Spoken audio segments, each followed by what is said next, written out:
மக்கள் ஆர்வமுடன் எதிர்பார்த்த பொங்கல் பரிசு அறிவிப்பு வந்தது. அரிசி பெறும் குடும்ப அட்டைதாரர்களுக்கு 3000 ரூபாய் ரொக்கம் வழங்கப்படும்.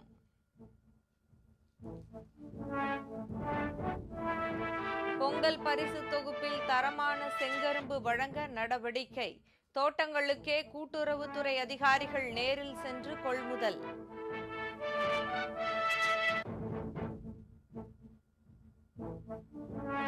புதுக்கோட்டையில் நடக்கும் பிஜேபி பொதுக்கூட்டத்தில் பங்கேற்கிறார் அமித்ஷா. தேசிய ஜனநாயக கூட்டணி வெற்றி உறுதி என எல் முருகன் நம்பிக்கை.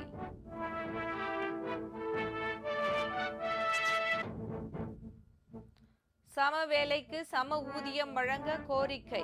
சென்னையில் இடைநிலை ஆசிரியர் சங்கத்தினர் 10வது நாளாக சாலை மறியல் போராட்டம்.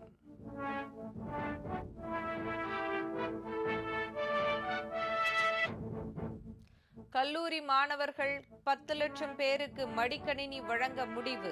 நாளை நடைபெறும் விழாவில் திட்டத்தை துவக்கி வைக்கிறார் மு.க. ஸ்டாலின்.